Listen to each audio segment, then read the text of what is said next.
So travelers must be vaccinated at least 10 days before their departure to India. To avoid the inconvenience of quarantine, we strongly advise all Ugandan travelers to India to strictly adhere to these measures.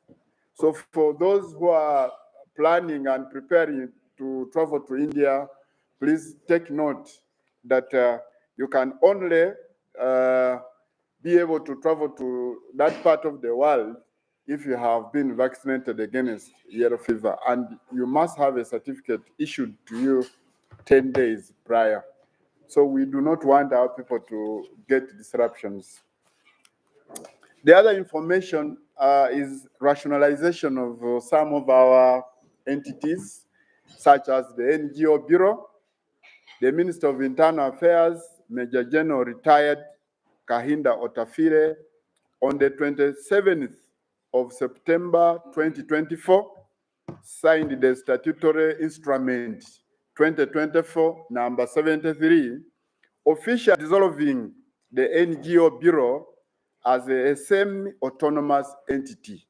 So as I talk, the NGO Bureau as a semi-autonomous entity has been dissolved.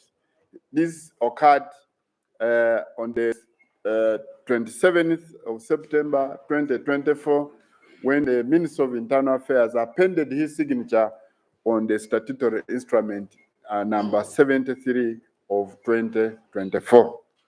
This move re-established the Bureau as a department within the Ministry of Internal Affairs, and thus the responsibility of monitoring, overseeing, and regulating non-governmental organizations and civil society organizations moved from the National Bureau for Non-Government Organizations back to the Ministry of Internal Affairs. The Bureau to a department and now supervised by a commissioner who reports directly to the ministry's permanent secretary. This is part of the rationalization efforts by government that aims to streamline and increase efficiency in service provision. Key implications, of course, include centralized control, increased scrutiny, and alignment with government priorities. So the Bureau's office, as we speak, is still at the Kingdom, Kampala, and any other changes will be communicated in due course. That is, if the Bureau moves back to the ministry premises, we shall be available to communicate to you. So the new staffing is as follows. The staff have already been appointed in the interviews that were held by public service 2 weeks ago. Mr. Okero Stephen was appointed commissioner for the Department of NGO Management. Ms. Oundo Martha, assistant commissioner and compliance. Mr. Mugisha Joseph, principal registration officer. Nachom Sophia, principal monitoring and evaluation officer. Mr. Mukisa Ronald was appointed senior registration officer. Miss Oyul Brenda, senior registration officer. Miss Namakula Mary Lillian, appointed records officer. Miss Namase Irene, registration officer. Miss Nabuma Irene, registration officer. Miss Nachibuka Stese Mayanja as inspection and compliance officer. And then we have Mr. Mirimiri Fred as a driver, and Mr. Mpirwire Felix as the other driver. So we have a staff of 12 members, I think down from 42 to 12. This is the staff that is going to man that Department of NGO Management, now under the Ministry of Internal Affairs. Anyone who is not listed is not staff of the NGO Bureau. So I want you, the public, to avoid falling prey, of course, to fraudsters. Also, the transfer of the civil registration function from Uganda Registration Services Bureau, from URSB, of course, to the National Identification and Registration Authority. The civil registration function moved from URSB to NIRA, it was communicated here. And of course, the functions will include, among others, solemnizing of civil marriages, registration of customary church, Muslim and Hindu marriages, licensing of public places of worship to celebrate marriages, registration of Hindu and Muslim divorces, issuance of single status letters, and of course, issuance of special licenses, among other functions of the URSB. So this function has been moved from URSB to NIRA going forward. The other, of course, I will not get tired of warning the public against fraudsters who are targeting passport and visa applicants.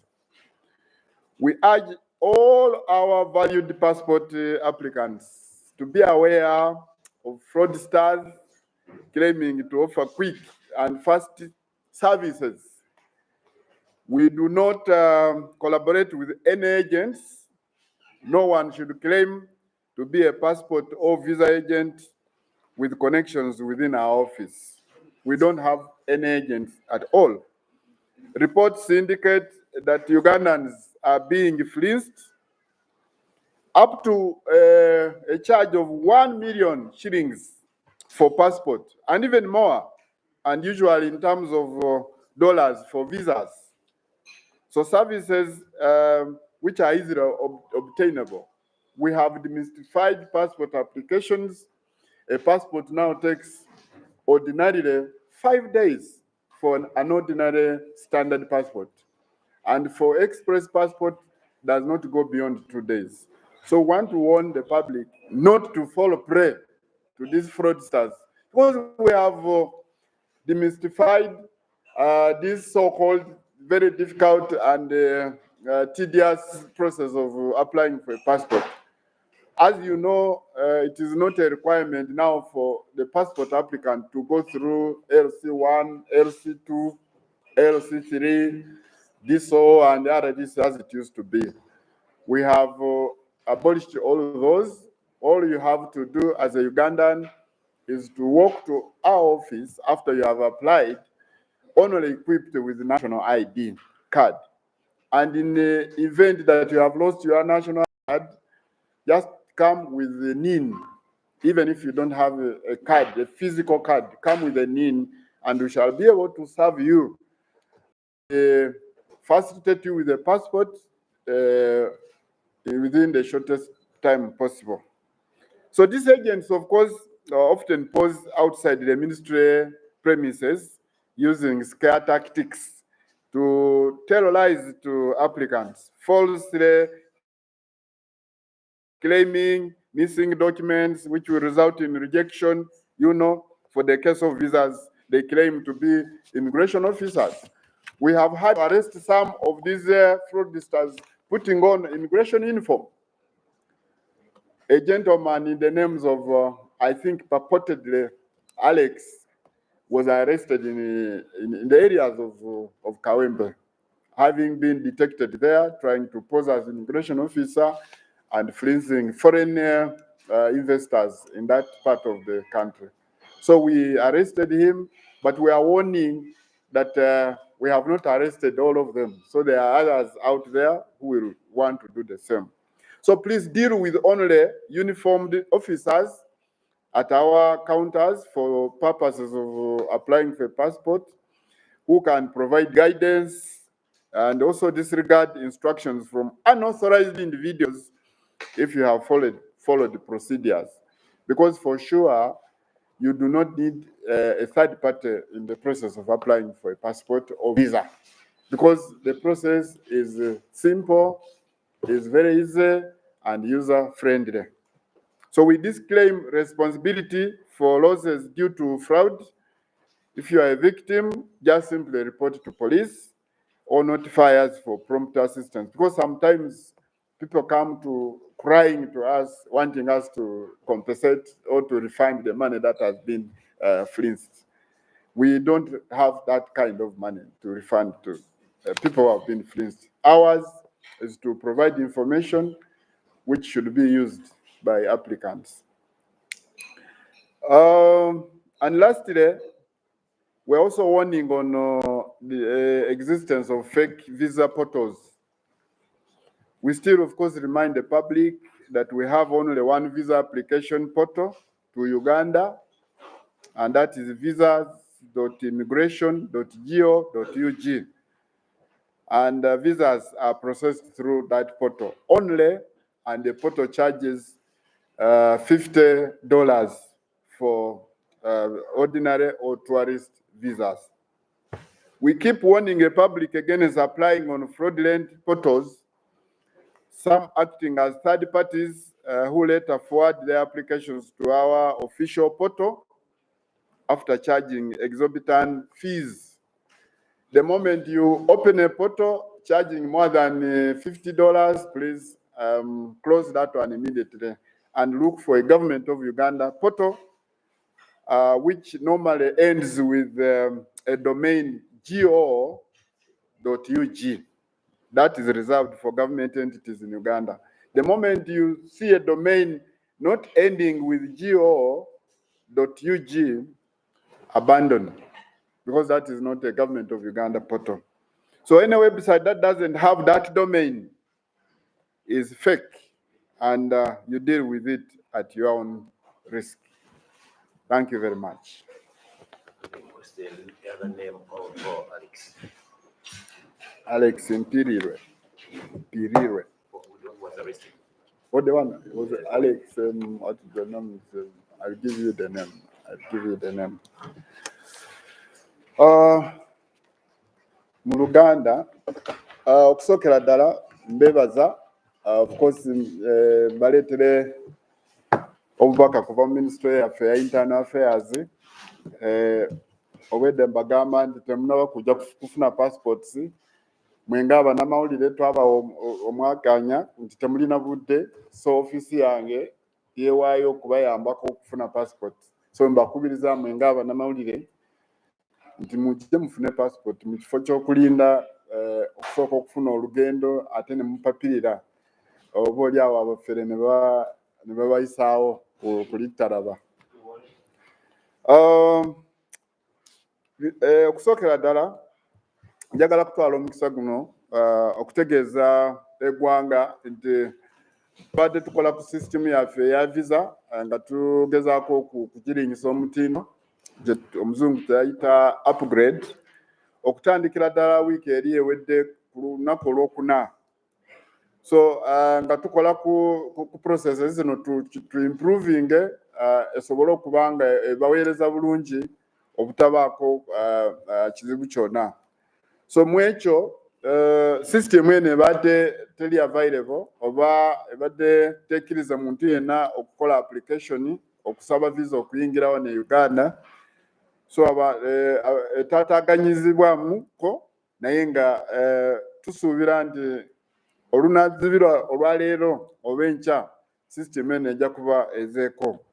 So kati system nga tugikolako twataddewo temporary measure eyamba abantu baffe abayingira wano mu ggwanga nti kati tolina okuba ojja ng'olina ebbaluwa ekuleeta wano olyoka olinya ennyonyi, kubanga luli wali olina okugenda ku poto n'osaba visa, visa eyo ne bajja approvinga ate n'ofuna ebbaluwa n'olyoka olinya ennyonyi n'ojja wano Uganda. Naye kati mu biseera bino nga tukola ku system yaffe kati okkirizibwa okulinnya ennyonyi nga tolina ne letter of approval, nga tonaba na kukola application kubanga system teriiko kati wenjogerera. So linnya bulinnya ojje otuuke Entebbe oba awantu wonna wotuukira ku border yaffe bajja kubanga bakufacilitatinga ne visa eno ng'omaze okutuuka ku airport ate ng'osasudde $50. $50 ze sente endaganye eza visa teri kusabibwa sente zisingako ezo. Era bw'onooba otuuse ku airport Entebbe ojja kusangayo ba officers baffe bakulagirire wa walina okusasulira sente ezo eza visa. Waliwo counters ezikola ku visa, waliwo counters ezikola ku bannayuganda abateetaaga visa okukomawo ewaka. So abannayuganda abafuna obutuuze bw'amawanga amalala naye ng'ate baagala kukomawo ewaka, of course basosola visa ate balina okuba nga basaba visa. So temutawanya kugenda ku system saawa eno kubanga system yaffe teriiko, tugezaako okugidaabiriza okugiza bujja ojje buzi linnya ennyonyi awatali okutataaganyizibwa nti bakusaba ebbaluwa ya approval. Jangu buzza otuuke Entebbe bakuwe visa ng'otuuse Entebbe. Visa ya $50 zokka. Ekyokubiri, luli abantu abannayuganda abaali bagenda India baali tebeetaagisa kufuna yellow fever card. Nga bwe mukimanyi abannayuganda abasinga obungi abagenda India bagendayo okufuna obujjanjabi, bagenda okufuna treatment, abasinga okukola operations ng'ezo. So kati India okutandika weekend ewedde batandise okuteekawo etteeka nti bw'oba okola application okufuna visa ekutwala India olina okusooka kugemebwa yellow fever oba tukiyita kitya mu Luganda yellow fever enkaka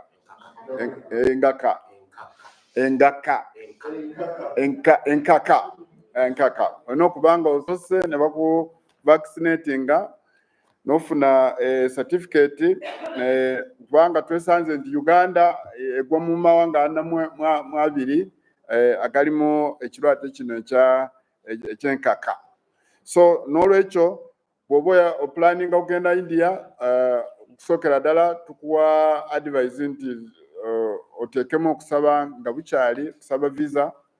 Ekyokubiri ogezeeko okulaba nti ofuna certificate eno 10 days before, ennaku 10 nga tonaba kugenda ku embassy kufuna visa. Ate waliwo ebifo ebiikirizibwa okufunira vaccination eno oba okugemebwa kuno.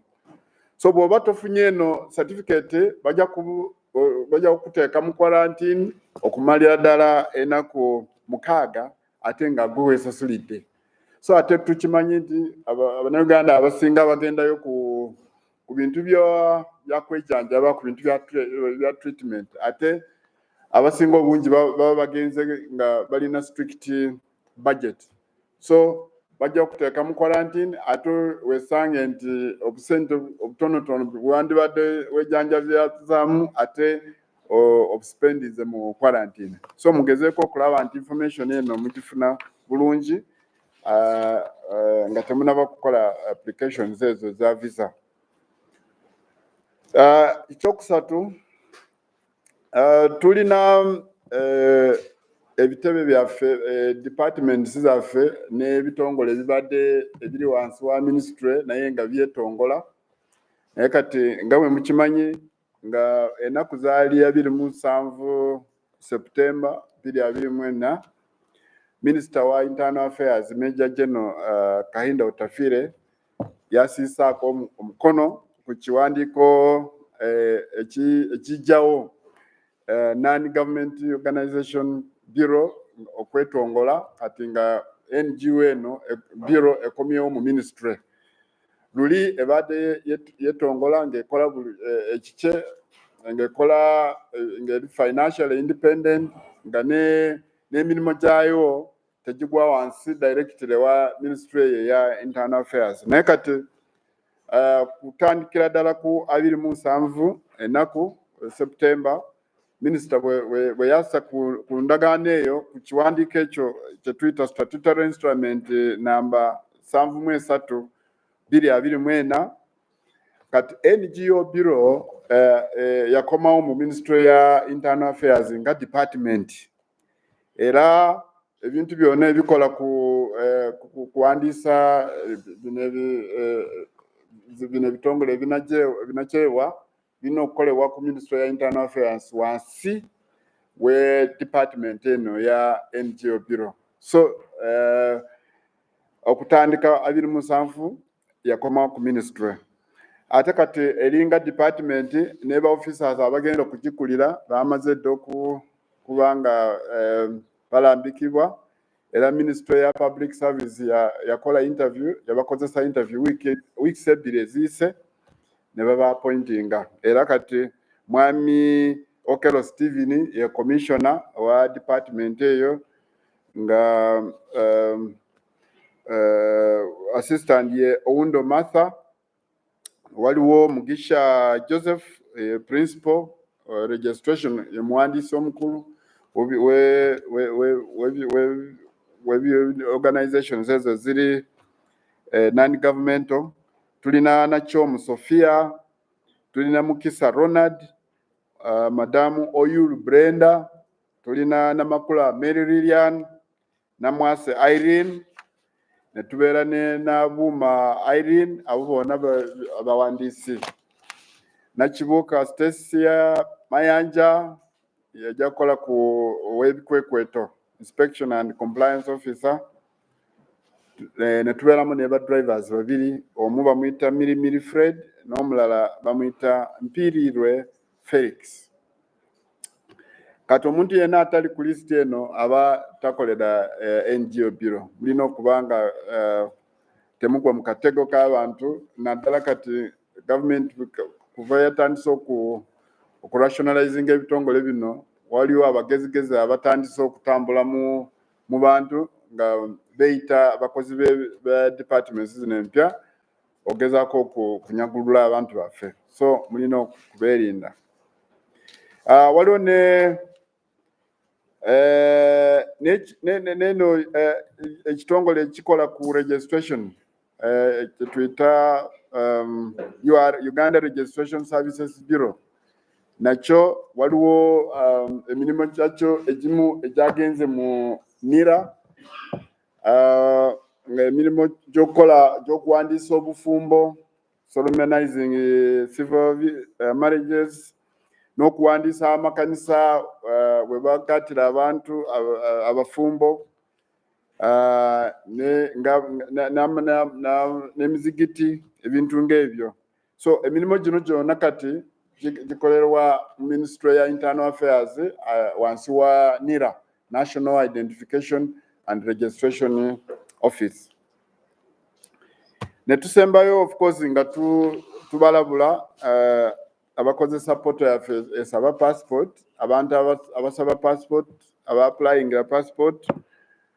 Ngeze nnyo okulaba nti mugenda ku poto mwekennyini kubanga tulina n'abafere abayitiridde obungi ate abakomyewo okuyimirira wabweru wa ministry. Twagezaako okubagoba luli naye kati ate batandise mpola mpola okukomawo wali wabweru wa ministry nga basaba sente mpitirivu eziwerera ddala akakadde kamu okufuna passport. Asonga passport ya $25 zokka. So tulabula abantu bonna abajja ku ministry nga basaba passport okwerinda obutawuliriza ebigambo byabo ba agents abamusibataaya ababeerawo wabweru wa ministry. Weero tugezaako nga bwe tusobola okubagoba, naye nga bwe mumanyi abantu bazibuzibu oluusi batuyita mu nkwawo ne bakomawo. So mulina okubanga mubeegendereza. Ekisemberayo ddala portals zaffe ze tusabirako visa, ennaku ezo wabaddewo eziri ez'ebicupuli ezitandise okumerukawo. So naye zino ez'ebicupuli zisaba sente mpitirivu ogezaako okulaba nti ziprocesinga visa z'abantu. So ffe kye tukola kati kwe kubawa information entuufu musobole okuba nti mugenda ku poto entuufu zennyini. Poto za government ezigaba visa zisembayo ne go.ug. Obugambo obwo bubiri go.ug. bw'ogenda ku poto n'olaba nga obugambo obwo obubiri obusembayo tebuliiko, eyo poto gigalewo, onoonye poto endala ya gavumenti. Tetusobola kugalawo poto ezo eziri ez'ekimpatiira ez'ebicupuli kubanga obusobozi obwo tetubulina. Poto zino tebazigulirawo wano mu Uganda. Bw'ogalawo emu ogenda kulaba enkeera nga 4 zimeruseewo. Bw'ogalawo nyezo ogenda kulaba enkeera nga 6 zimeruseewo. So twagezaako okulaba nga tuzigala naye nga bw'ogalawo emu nga 3 zimerukawo, bw'ogalawo 4 nga 10 zimerukawo. So okutwaliza awamu kizibu nnyo okulaba nti poto zino ez'ebicupuli zigwawo. So kati omulimu tuliko kati kwe kubawo information entuufu okulaba nti mugenda ku poto entuufu ne musabirako visa.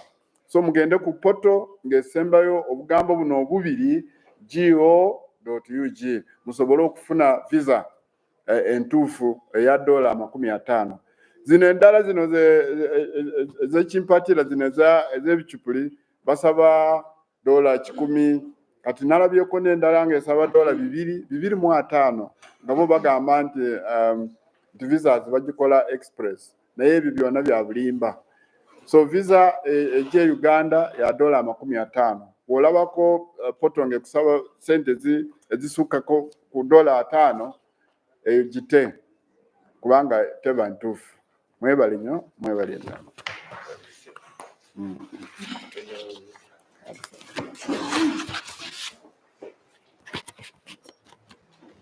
Yes, sir. Afande bundi okuwandiisa obufumbo okuzizza ku baani abateekeddwa okuddukira ebibanyira before ki ebirina obuyinza okugatta abantu. Lindako katono. Lindako katono. Before ki.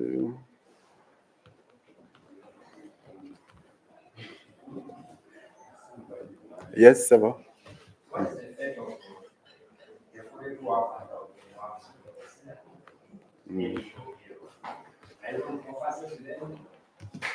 Okay. Let me begin with, okay, so. One time I was introduced to lieutenants who work there, a couple of functions there. We also trying to do the same. What's the experience for us now to look at the job? Visa for journalists. Yeah. Okay. $30. Okay. In Rwanda, eh? Okay.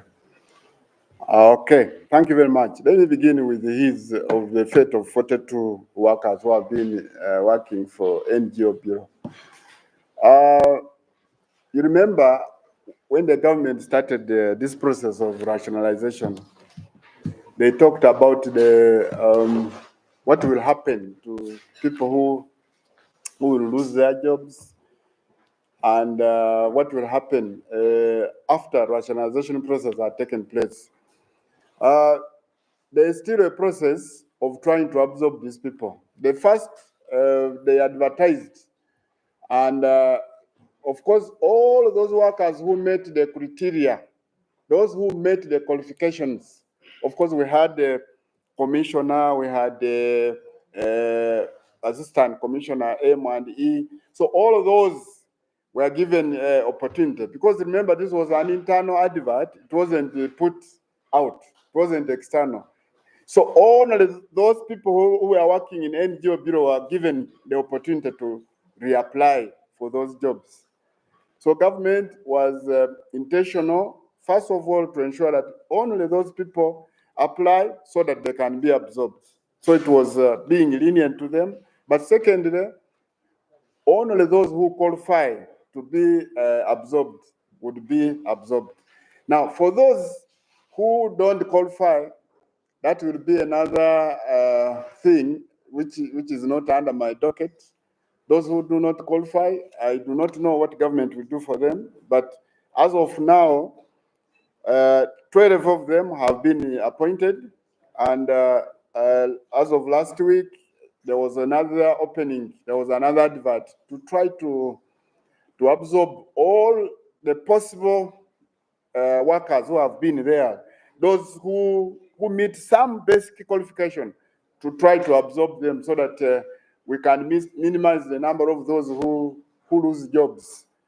And about those who lose jobs, I think it is not my responsibility to tell you what will happen to them.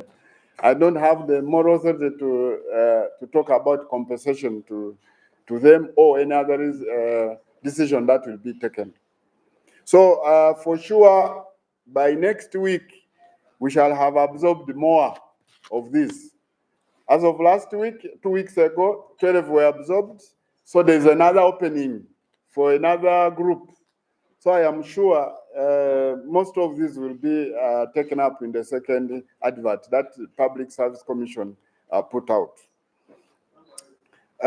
Then there is which places are allowed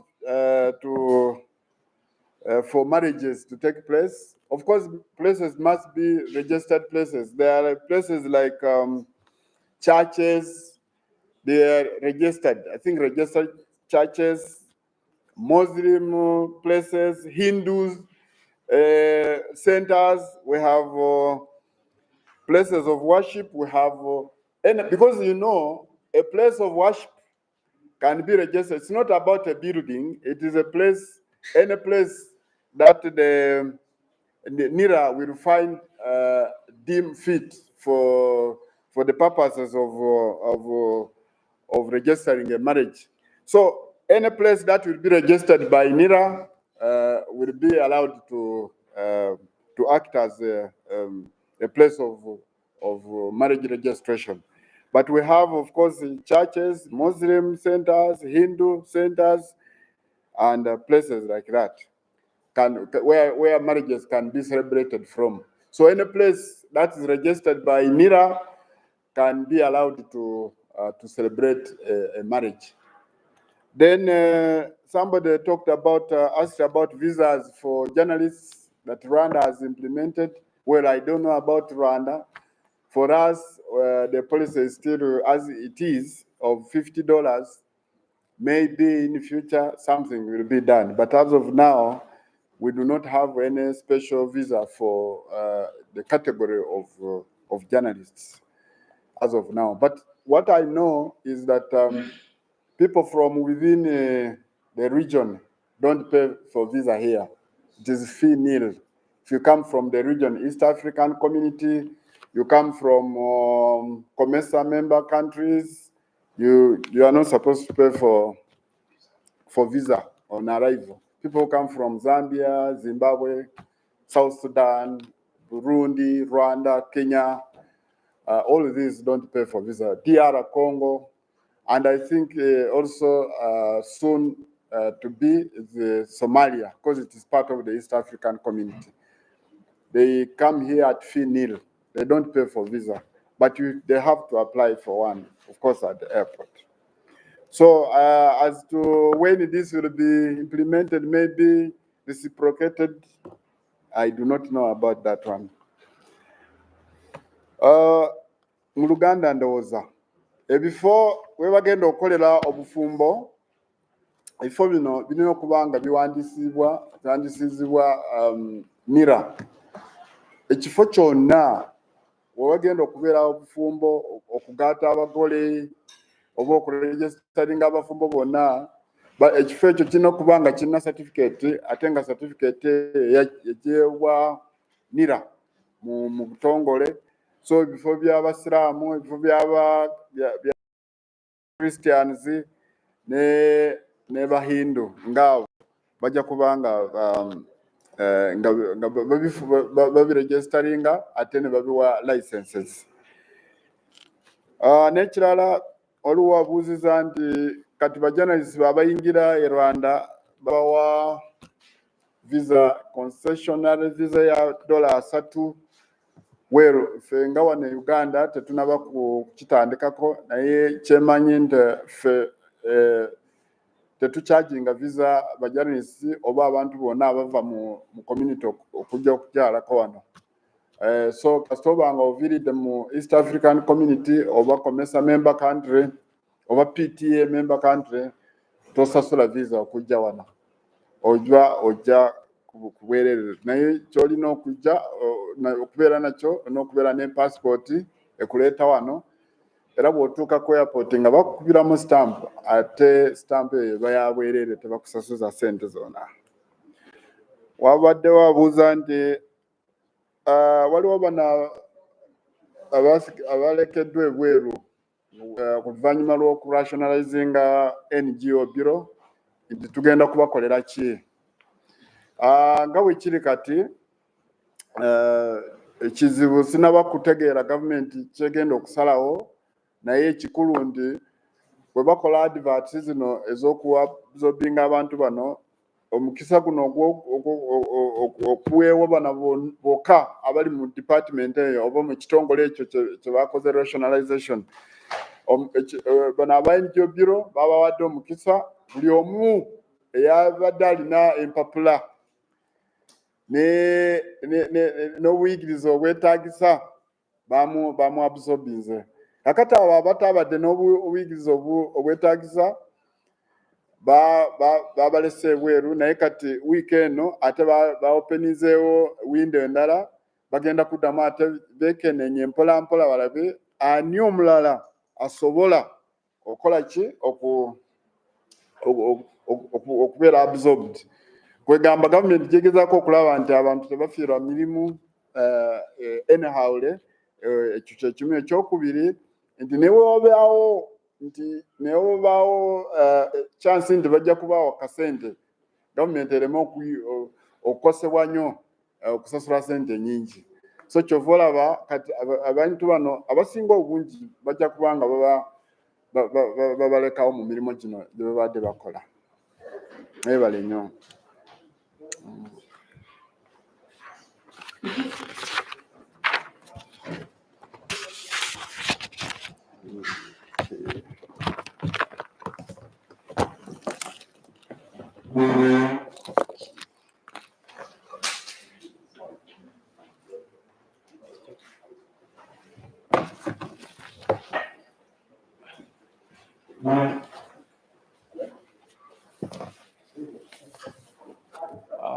Good morning, senior comrades. I'm Osborne Mshave. I'm the manager of public relations at NIRA. And today our discussion will be premised on the mass enrollment exercise, or the phase 1 of the mass registrations that we are currently conducting. As the National Identification and Registration Authority, NIRA, we would like to inform the general public that we are conducting a mass registration for all unregistered citizens across the country, and this exercise is dubbed as the phase 1 of the mass enrollment, or phase 1 of the mass registrations, and will be conducted for only 53 days and will end on 23rd November 2024. This registration exercise is being conducted in form of mobile outreaches in all the sub-counties, parishes, hospitals, sports grounds, and places of worship and other public places.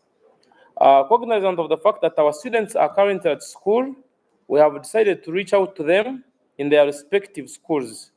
We are also extending this exercise to our communities to make sure that no one is left behind. We thus urge the general public, especially our dear Ugandan citizens that have never registered, to take this exercise seriously and register for national IDs. We are bringing services closer to you, and we would want you to take this initiative seriously, and you register, and you also register your children. We are also updating details for our young citizens who registered from schools or communities while still below the age of 16 and have since attained that age and have NINs, or what we call national identification numbers. We are calling upon everyone who is in that category, who registered from school while still below the age of 16, and you've now attained that age of 16 and you have your NIN, to come and update your details to be able to get a national ID. And then we also have to note that having a national ID, of course, opens up many opportunities for you. It's a springboard for more opportunities. You'll be able to process a passport. You'll be able to get onto the voters register. You can access other services like banking, education, and being in the identification register, of course. And through national IDs or having NINs, we shall be able to tackle vices like child trafficking. And with this, we are working hand in hand with the RDCs, the RCCs, the Ministry of Education, Ministry of Health, and of course our Ministry of Internal Affairs and other stakeholders.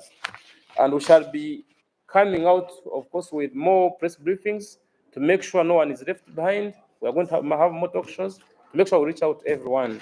And in that regard, we have also extended our services to the people of Kampala through the participation in the Uganda International Trade Fair organized by Uganda Manufacturers Association at Uma Showgrounds in Rugogo.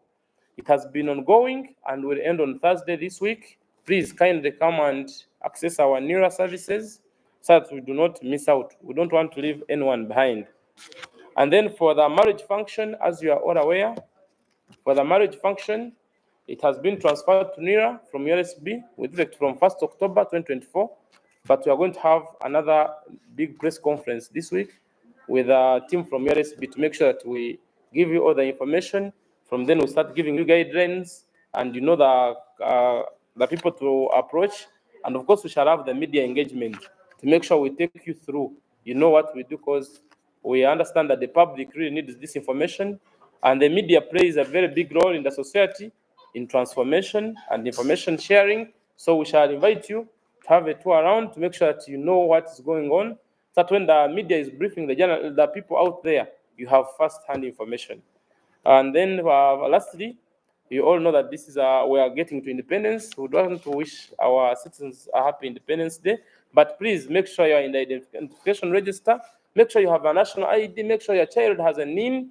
Make sure your siblings, your relatives, your kins, or your friends have all registered for national IDs. We'll be able to transform together as a nation. Thank you so much for God and my country.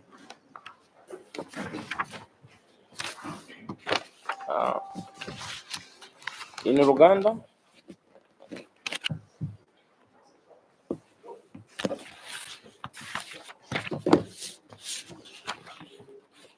fenge ekitongole kya NIRA twongera okutegeeza eggwanga lyonna nti tuli mu kaweefube ow'okuwandiisa okw'ekikungo eri abo bonna Abannayuganda abadde bateewandiisangako okufuna endagamuntu oba density.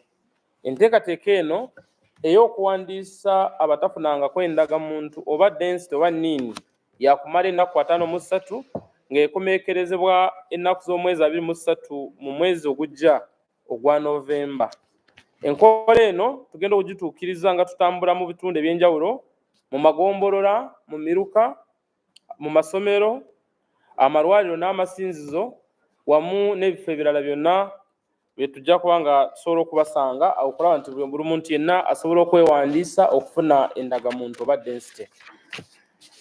Newankubadde abayizi baffe bakyali mu masomero, ng'ekitongole kya NIRA nga tuli wamu n'abakulembera amasomero ne Minisitule y'ebyenjigiriza tubeetegefu okutuuka eri yonna gye muli.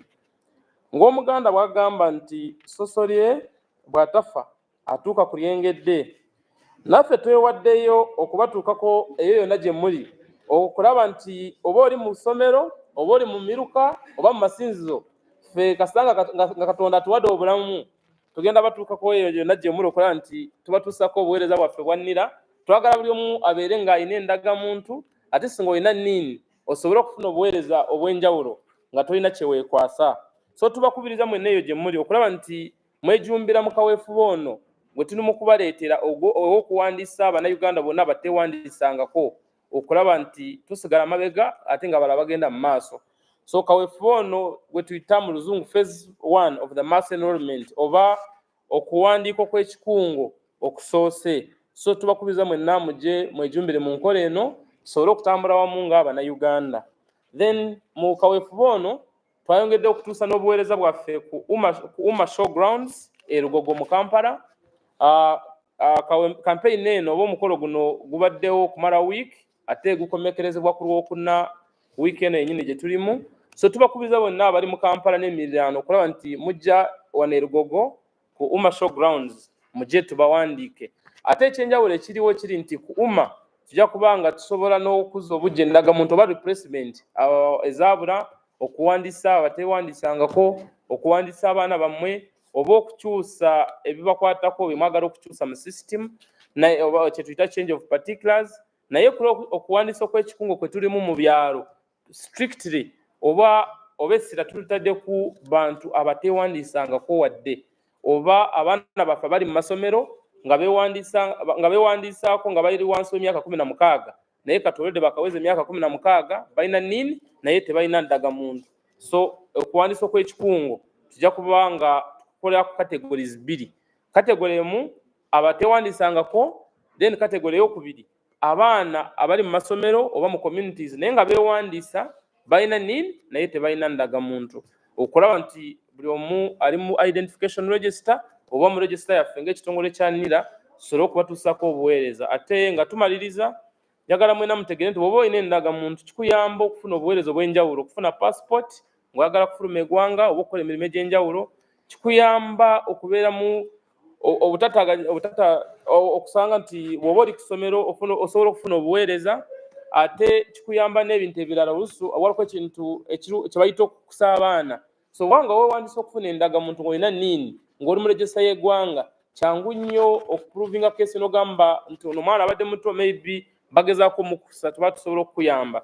Then n'ebirala bingi ng'okuwandiisa amasimu, n'ebirala byonna, okufuna ssente za parish model, ssente zonna eza gavumenti, okufuna account mu banka bwe bityo. So tubasaba buli muntu yenna abeereko olina endagamuntu. NIRA eri kuleetera obuweereza eyo gyonna gy'oli, so kozesa omukisa guno okulaba nti naawe ogezaako okukola ki? Okwewandiisa.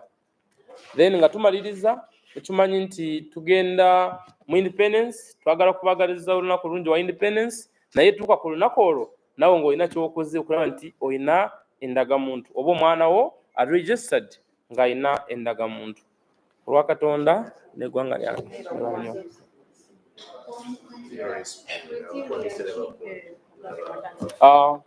Nga bwe twabategeezako ku wiiki 2 emabega, twagala kuddamu okubategeeza nti okuwandiisa abafumbo oba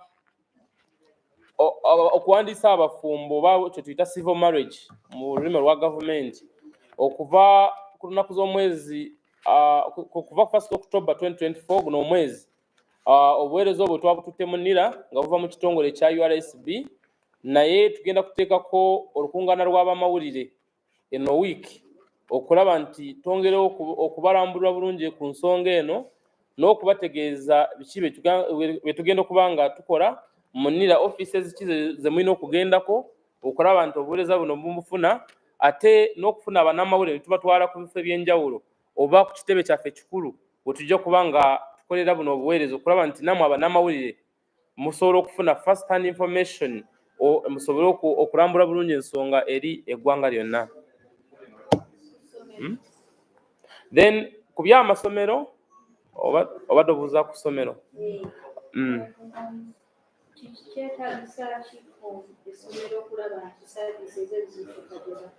Essomero ku nkola engeri gye tuli mu kukolamu n'amasomero, tutuuka eri ku ba head teachers oba abakulembera amasomero ne tubategeeza ne tubawa program oba schedule nti okuva nnaku z'omwezi bwezi tujja kuba ku ssomero lyo, twandikusabe otuyambe okumobilizinga abaana.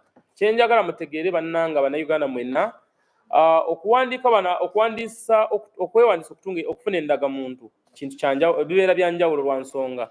Abawali waggulu w'emyaka 18 abo tubawa ebbaluwa eba yeetaaga stamps oba signatures okuva eri mu ba security, okuva LC1 chairperson, okulambula bulungi nti oli Munnayuganda oba abazadde bo be bano oba ebikukwatako byonna.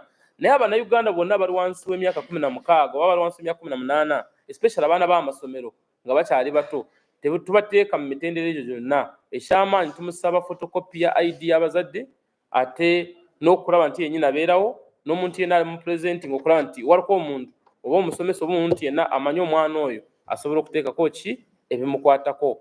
Naye ekyenjawulo ekiriwo kiri nti tuwandiisa Abannayuganda aba categories 2. Category y'abaana abato abeewandiisa nga bali wansi w'emyaka 16 tetubawa ndagamuntu, tubawa nini. Naye bw'aweza emyaka 16 tuba tumusaba akomewo ku kitebe kyaffe kya NIRA oba ku ofisi yaffe y'endagamuntu yonna eri mu kitundu kye tusobole okuddamu tumuwandiike. So oyo mwana bw'akomawo ng'alina NIN tewali kirala kyonna kye tumusaba, tuba twetaaga eyo NIN yokka tugiteeka mu system kasite matchinga ne details ze tulina tuba tusobola okukola ki okumuwandiika n'afuna ki endagamuntu. Naye ekintu ekyenjawulo ekiriwo ekirala kye twazudde kiri nti abaana abamu beewandiisa naffe ku NIRA naye tebakomawo okukola ki okucekinga details za NIN oba okulaba nti NIN yafuluma oba details zibakwatako. So kyewaki tugenze mu masomero okulaba nti tusobola batuukako bonna nga kaweefube tannaggwaayo. Hope that is a bit clear for you. About the changing of practitioners, such as that means national needs. Is there any discount over discount? Of course, as you all know that NIRA is a government agency, we are only operating within the law. If the law says you are supposed to pay 50,000 for change of particulars or 200,000, it's what you will pay. We have. It depends on what you are changing. For instance, if you lost your national ID, next week I will come here with copies of the new NIRA fees because it has also been in the public. For instance, if you lost your national ID, you'll be paying only 50,000. But if you're changing particulars, depending on what you're changing, you'll end up paying like 200,000. So it's good that we know what we're changing and to know that the prices vary or the fees vary. But you have to pay in the bank. We do not encourage anyone to pay cash because government money we pay using the bank for accountability purposes and transparency. I think we are done. Thank you so much for the time. God bless you all.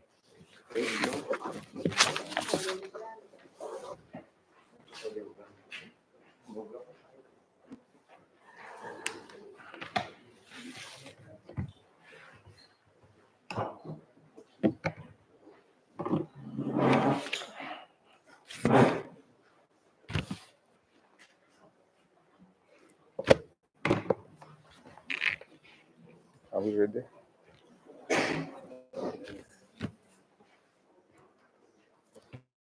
Good morning. Once again, we are here to update the country on what happened on the roads during the last 1 week. During the previous week, a number of road crashes were registered. Motorcycles accounted for the majority of the incidents, followed by pedestrian-related crashes. And the notable ones were 2 people died in a fatal road crash that occurred on the 4th of October 2024. It was at approximately 7 p.m. at a place near Babe Wine Factory along Mukwano Road in Lira City, involving motor vehicle UBB 936K, a Mitsubishi Canter, and the motorcycle UGC 939H. The driver of the Mitsubishi Canter, traveling from Lila towards Mukwano Road, attempted to overtake another vehicle while on a slope approaching a place known as Babe Wine Factory. And unfortunately, the driver collided with an oncoming motorcycle traveling in the opposite direction. Instantly, the incident killed the rider and the passenger. This is a built-up area and a sloping place.